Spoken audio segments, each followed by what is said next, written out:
ዛሬ እንግዲህ በኤጂአይ እጅግ በጣም ሀብታም ቬንቸር ካፒታሊስት አንትረፕረነር ኑሮ ግን ይሄን አይነት ህይወት ከሚመሩ ሰዎች በጠቅላላ የተለየ ነው። ሀብታም ነው ግን ደስተኛ ነው። ደስታን ከምስራቅ ፍልስፍና ከቡዲዝምና እንዲሁም ከስቶይሲዝም ፈልጋት ያኔ ታገኛታለህ ቢባል ለኔ ጤነኝነት አይደለም። ሁሉንም ማወቅ ሁሉንም መረዳት ትክክል ነው ብሎ ያምናል። ሆኖም ብዙ ቦታ የሚወስዳችሁ ግን ማስገረሙን የማይተው አይነት ሰው።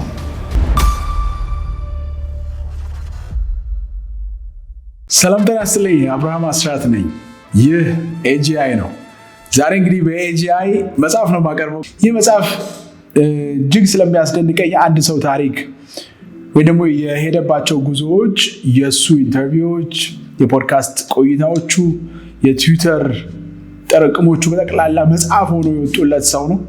ምናልባት አስገራሚ ህይወትም ያለው ሰው ስለሆነ ነው ወደ እናንተ ይዤ መምጣት የፈለግኩትኝ። መጽሐፉ The Almanac of Naval Ravikant ይላል። The Almanac of Naval Ravikant እጅግ በጣም አስገራሚ እውነቶችን ውስጡ የያዘ መጽሐፍ ነው።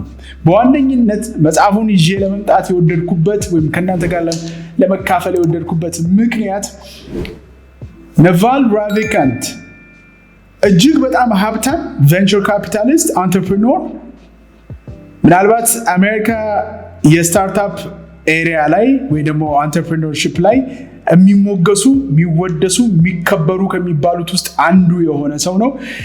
አኗኗሩ ኑሮ ግን ይሄን አይነት ህይወት ከሚመሩ ሰዎች በጠቅላላ የተለየ ነው። ለዛም ነው ወደ እናንተ ይዤ የመጣሁት። መጽሐፉ ስለሱ ይጻፍ እንጂ ናቫል ራቪካንት መጽሐፉን አልጻፈውም። ኤሪክ ጆርገንሰን የሚባል የሱ ወዳጅ የሱ አድናቂ ስራዎችን የሚከታተል አንድ ሰው ነው መጽሐፉን የጻፈው።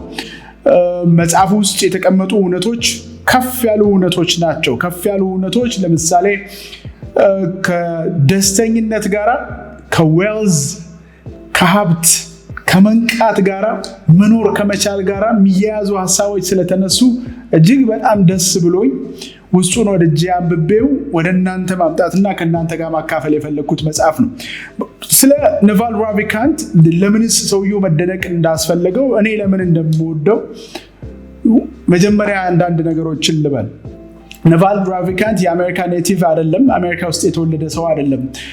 9 ዓመቱ አካባቢ ነው ወደ አሜሪካ መጥቶ ኒውዮርክ ውስጥ የኖረው። ድሃ ወላጆች የነበሩት ብዙም ይሄ ነው የሚባል ኢንካም ያላቸው ወላጆች አልነበሩም። እንዲሁ መካከለኛ ኑሮ የሚኖሩ፣ እናቱ የቤት እመቤት የሆነች፣ አባቱ ዝቅ ያለ ስራ የሚሰራ ሰው ነው።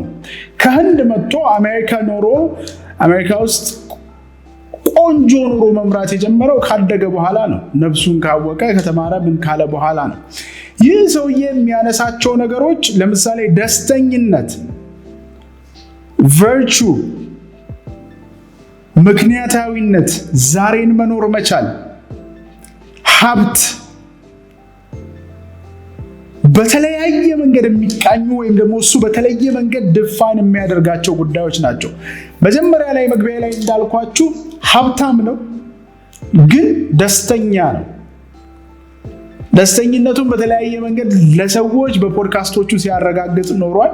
በሚኖረውም አኗኗር መረዳት እንችላለን ደስተኝነቱ። ብዙ ጊዜ ሀብትን የሚያሳድዱ ሰዎች ደስታ ርቋቸው ወይም ደግሞ ከደስታ ጋር ተጣልተው እንዲሁ በመኳተል ላይ የሚኖሩ ሆነው እናገኛቸዋለን።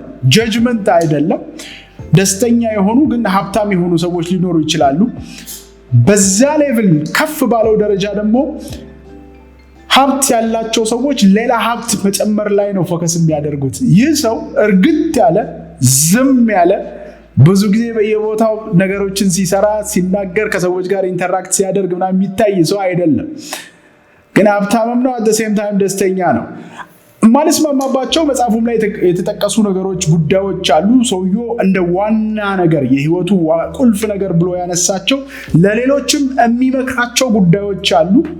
ግን አንዳንዴ የእንደነኛ አይነት ሰዎች ምክር ቁንጽል ይሆናል። ቁንጽል የሚሆነው ምክራቸው አፕላይ ሊያደርግ የሚችለው አካባቢያቸው ላይ እንዳሉ ወይም ደግሞ የኑሮ መጠናቸው የሀብት መጠናቸው የሚኖሩበት ከባቢ ተመሳሳይ ለሆነው ሰው ነው እንጂ ለሌላው ሰው ላይሆን ይችላል። ናቫል ራቪካንት እጅግ የሚደነቅ ትልቅ ዕውቀት ያለው ሰው ነው። ተናግሮ ማሳመን የሚችል ሌሎችን አሳምኖ በሱ ኢንቨስትመንት ላይ መተው ሀብት እንዲያፈሱ ማድረግ የሚችል ለሌሎችም በሌሎች ስራ ላይ ሀብቱን የሚያፈስ ትልቅ ቬንቸር ካፒታሊስት ነው። ሆኖም የሚኖረው ኑሮ ዝግ ያለ ዝም ያለ ነው። ዋና ዋና ፖይንቶች አሉት ለህይወት ፍልስፍናው። መጽሐፉም ላይ The Almanac of Naval Ravikant የሚለው መጽሐፍ ላይ የተገለጹ መጽሐፉን ማግኘት የማትችሉ ከሆነ ከተለያዩ ኢንተርቪዎች የምታገኟቸው ሐሳቦች ናቸው እነኚህ። አኗኗሩ ለምን እንደዛ እንደሆነ at the same time እንዴት ሀብት መስራት እንደቻለ መሰረታዊ የሆኑ 3 ፕሪንሲፕሎች አሉት። የህይወት ፍልስፍናዎች አሉት። 3ቱም የህይወት ፍልስፍናዎች አስገራሚ ነገርን በውስጣቸው የያዙ ናቸው። እነኚህ የሚያስገርሙ ነገሮች ቀላል የሚመስሉ ግን እጅግ ውስብስብ የሆኑ ነገሮች ናቸው። ሀብትን ወይ ደግሞ ከፍተኛ የሀብት መጠን ላይ ለመድረስ እኛ የምናስበው ወይም ተራው ሰው የየዕለት ኑሮውን በመስራት የሚመራ ሰው የሚያስበው ነገር አለ አይደል? ጠንክሮ መስራት፣ ሃርድ ወርክ፣ ግሪት፣ እንደዚህ ሀስል ማድረግ እንላለን። በተለይ ወጣቶች አካባቢ እነኚህ ተርሞች የተለመዱ ናቸው። እንጠነክራለን፣ ትምህርት ቤት ገብተን ጎበዝ ተማሪ፣ ከዛም ከወጣንም በኋላ ኢንቨስትመንትም ላይ ስንሰማራ ወይ ንግድም ላይ ስንሆን እንዲህ አይነት ነገሮችን እናደርጋለን። ከሰዎች ጋር ኔትወርክ እንፈጥራለን። ይህ ሰው በሁሉም የሚስማማ አይደለም። ያለመስማማቱን ግን እያደነቅኩ አይደለም፣ ወይ ደግሞ ያለመስማማቱ ትክክል ነው እያልኩ አይደለም። ምክንያቶቹን ግን ማቅረብ አለብኝ። የማይስማማበት ዋነኛ ምክንያት ሀብት መምጣት የሚችለው አንድ ግለሰብ ካፒታሉን፣ ሌበሩን እና የቴክኖሎጂ አቅሙን ሌቨሬጅ ማድረግ ሲችል ነው ይላል። ምን ማለት ነው? ካፒታል፣ ሌበር፣ የቴክኖሎጂ አቅም ሌቨሬጅ ማድረግ እንዲችል ከሆነ ሀብትን ማግኘት ይችላል። ምን ማለት ነው? ከካፒታል ጋር የሚያያዘው ጉዳይ ምንድን ነው? እኔ ልለፋ አይገባኝም።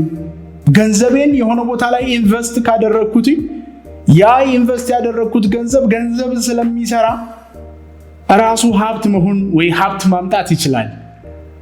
2 ሌበር፣ እኔ ላይፌን በሚያስደስቱት ነገሮች ላይ ጊዜን ማሳልፍ መሆን ነው ያለብኝ።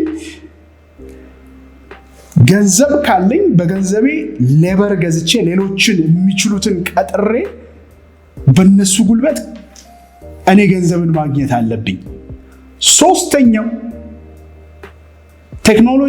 የቴክኖሎጂ አቅምን ተጠቅሜ እኔ ብተኛ እንኳን የፈጠርኳቸው ሶፍትዌሮች ወይ ደግሞ በአእምሮዬ ያመነጯቸው ጉዳዮች የዛሬ ዘመንን የምንመለከት ከሆነ ለምሳሌ የሰራኋቸው ቲክቶክ ቪዲዮዎች፣ የሰራኋቸው የዩቲዩብ ቪዲዮዎች፣ ሌሎችም የሶሻል ሚዲያ ፕላትፎርም ላይ ያሉ የኔ ንብረቶች ገንዘብ ሊሰሩልኝ ይገባሉ።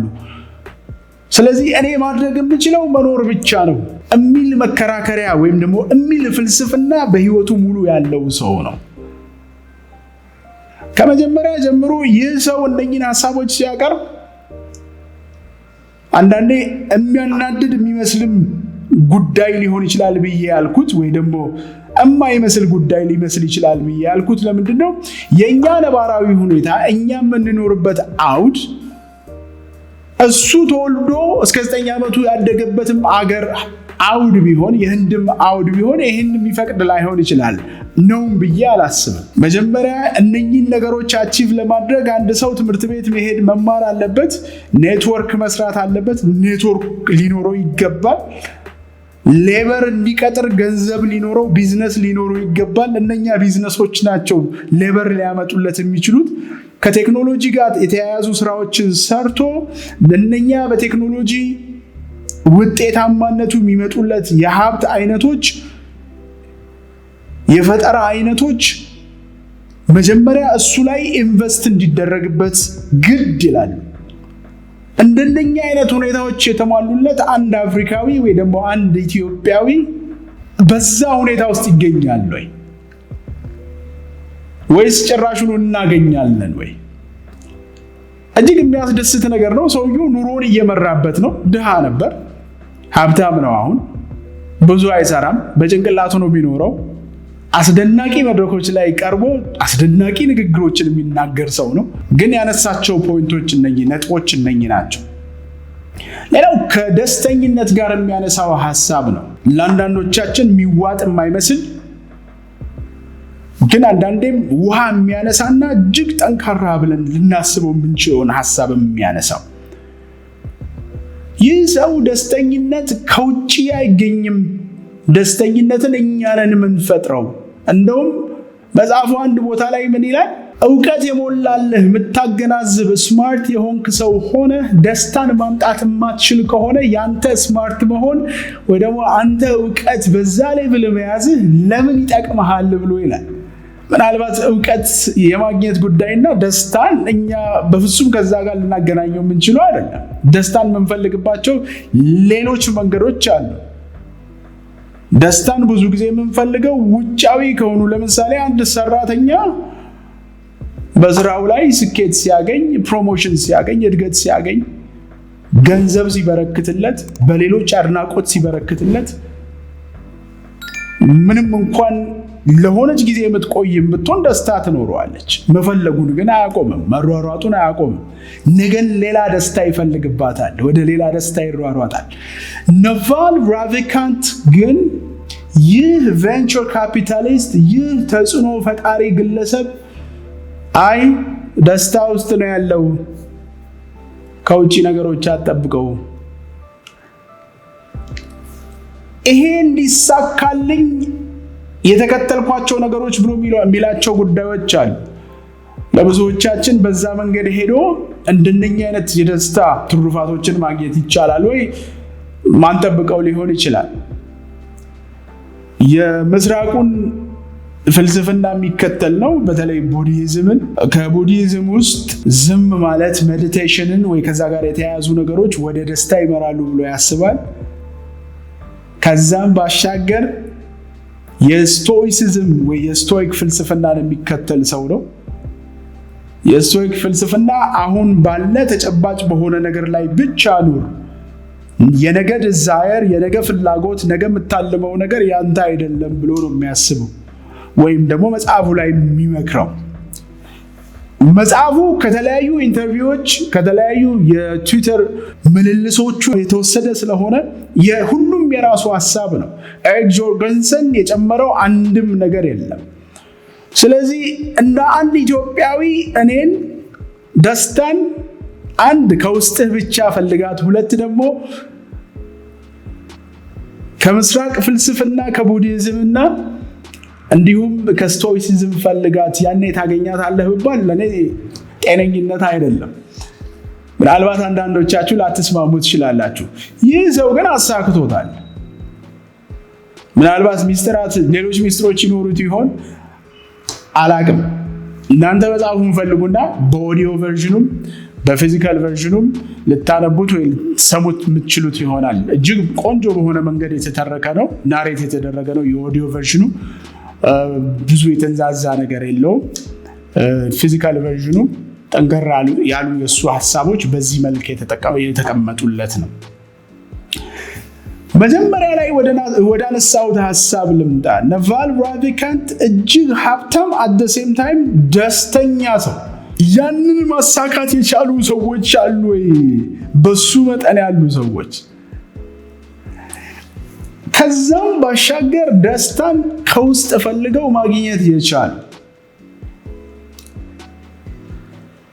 ላምቦርጊኒ የሚባል መኪና ወይም ደግሞ በጣም ሰፊ የሆነ ቤት ውስጥ መኖር ያልፈለጉ ሲምፕል የሆነ ኑሮን የሚከተሉ ሚኒማሊስት ነው ወይ ደግሞ በጣም ትንሽ የሆነች ኑሮ ብዙም የማትባል ቤት ውስጥ የሚኖር የሆነች ቲሸርት ደጋግሞ የሚለብስ እርጋታ ዝም ብላችሁ ስታዩት የምታነቡበት የሚያስገርም አይነት ህይወት ያለው ሰው ነው። በጣም የሞላለት የገንዘብ ሰው ነው። ብዙ አለው። ደስታ ኖሮት በእነኚህ እሴቶች መሄድ ችሏል። እነኚህን ሁሉ ሀሳቦች ሳነሳ እንደ መከራከሪያ ወይ እንደ አርጊውመንት ሰዎች በዚህ መንገድ ቢሄዱ እንደዛ አይነቱን ነገር አቴን ሊያደርጉ ወይ ሊያገኙ ይችሉ ይሆን ወይ ከሚል ጥያቄ ነው እንጂ ይሄን መከተል አለብን ብዬ ፕሪስክራይብ እያደረግኩ ወይ ደግሞ እየመከርኩ አይደለም። የሰውየው ህይወት እጅግ በጣም ስለሚያስደንቀኝ፣ አኗኗሩ በጣም ስለሚገርመኝ ቆየት ካለ ጊዜ ጀምሮ የቃለ ምልልሶቹ ተከታታይ ስለሆንኩኝ ህይወቱን በጣም ያስደንቀኝ ስለነበር በዛ መንገድ አይቼዋለሁ። ሌላ አስደናቂ ህይወት አለው ይህ ሰው።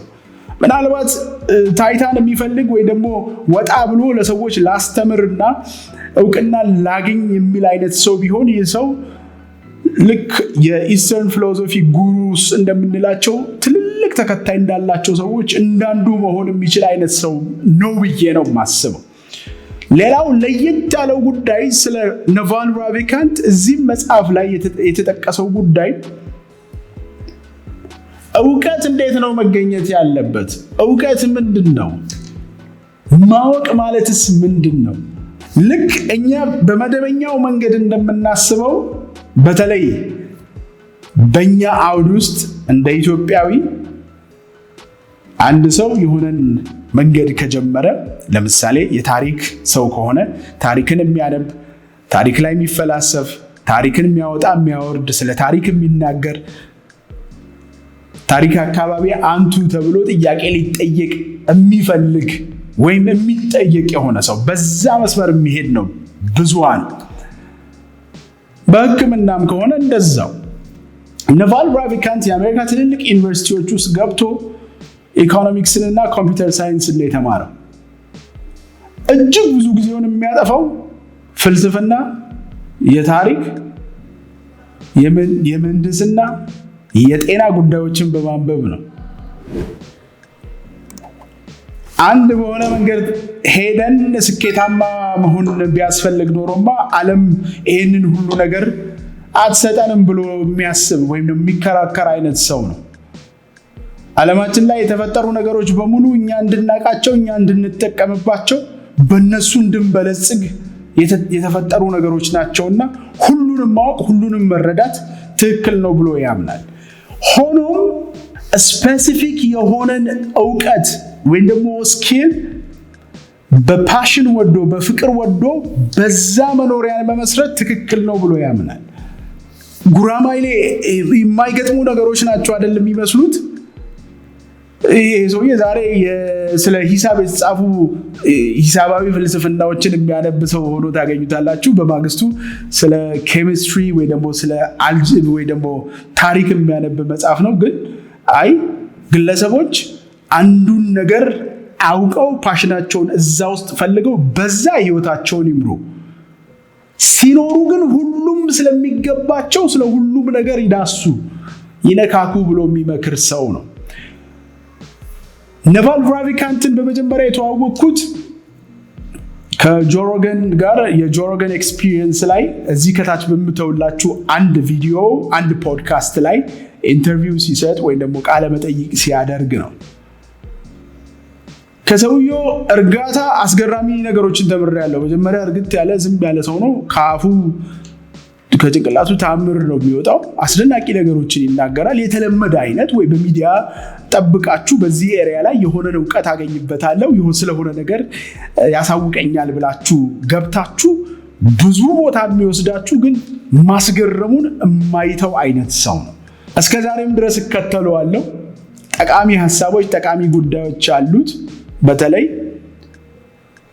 በቨርቹ እንድናምን፣ በካራክተር እንድናምን፣ ኮምፖዝድ መሆን ወይ ደግሞ ራሳችንን መመልከት፣ ራሳችንን መሆን እንድንችል በቃሉ በንግግሩ ሳይሆን በህይወቱ መምከር የቻለ ሰው ነው። ልዩነቶች ሊኖሩን ይችላሉ። ስለ ሐሳቡ ስለሚያነሳቸው ጉዳዮች ወይ ደግሞ ስለ አካሄዱ የተለያዩ ልዩነቶች ሊኖሩን ይችላሉ፣ ሊኖሯችሁም ይችላሉ። ስለነኚህ ልዩነቶች ከእናንተ ጋር ባወራ ዲስከስ ባደርግ ኮሜንት ላይ ብታስቀምጡ በጎ የሆነውንም አይ ይሄ ትክክል አይደለም ብላችሁ ብታስቡትንም ብታስቀምጡና ስለዛ ብንወያይ ደስ ይለኛል። እኔ ግን ሰውየው እጅግ አስገራሚ ህይወት አለው ብዬ ስለማስብ ይህ ህይወት እሱ የሚኖረው ህይወት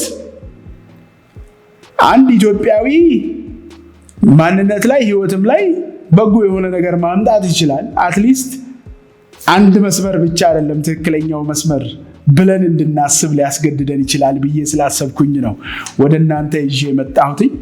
The Almanac of Naval Ravikant ብታነቡት ወይም ደግሞ ኦዲዮን ብትሰሙት ብዙ ታተርፋላችሁ ብዬ ገምታለሁ። ብዙ ታተርፋላችሁ። ከዛም ባሻገር ራሱ ፖድካስት አለው The Naval Ravikant ፖድካስት። እዛም ውስጥ ገብታችሁ በምስል አይታይም፣ ኦዲዮ ነው ያለው። ኦዲዮን ብትሰሙ አንትርፕሪነርሺፕ አካባቢ ያላችሁ ሰዎች፣ ቬንቸር ካፒታሊስቶች፣ ከስታርታፕ ወይ ደግሞ ከስራ ጋር የሚገናኝ ስራ የምትሰሩ ሰዎች፣ እንዲሁም የምስራቁ ፍልስፍና የሚመቻችሁ የምስራቁ ፍልስፍናን የምትከተሉ ሰዎች፣ በተጨማሪም ስቶይሲዝም የነ ማርከስ ኦሬሊየስ ፍልስፍናዎች የሚመቿችሁ ሰዎች ጠንከር ያለ at the same time መፈተሽ የሚገባው መበርበር የሚገባው ጉዳይ ታገኛላችሁ ብዬ ገምታለሁ። ዛሬ ስለ the Almanac of Naval Ravikant ስለዚህ ጠንካራ ሰው የተለያዩ ነገሮችን የማይገጥሙ ነገሮችን አንድ ላይ አምጥቶ የማይገጥሙ የሚመስሉ ነገሮችን አንድ ላይ አምጥቶ ብዙ ማፍራት ስለቻለ ሰው ከእናንተ ጋር መወያየት ወድጃለሁ። ተስፋ የማደርገው ብዙ እንደምታተርፉበት ነው። ከዚህም በተጨማሪ ሄዳችሁ መጽሐፉን ማንበብ፣ ኢንተርቪዎቹን መከታተል ተጨማሪ ነገሮችን ይሰጣችኋል ብዬ ገምታለሁ። አንድ መውጫ ላይ የምጠይቃችሁ ጥያቄ አለ። እንደነኛ አይነት ሐሳቦች መጥተው መወያየት እንድንችል ከእናንተ ጋር ሐሳብ እንድንቀያየር በቀጣይም መጽሐፍቶች ላይ የተለያዩ የፖድካስት ኢንተርቪዎች ላይ ቪዲዮዎች ላይ መወያየትና ሐሳብ ማስፋት እንድንችል ዛሬ ሰብስክራይብ አድርጉ። ይህንን ፖድካስት ይህንን ሐሳብ በተለያዩ የሶሻል ሚዲያ አማራጮች በዩቲዩብ፣ በኢንስታግራም በትንሹም ቢሆን አድርገን በቲክቶክ በሌሎችም የሚዲያ አማራጮች የሶሻል ሚዲያ አማራጮች ይዘን ወደ እናንተ እንቀርባለን። ለዛሬ እዚህ ላይ አበቃለሁ። ሰላም።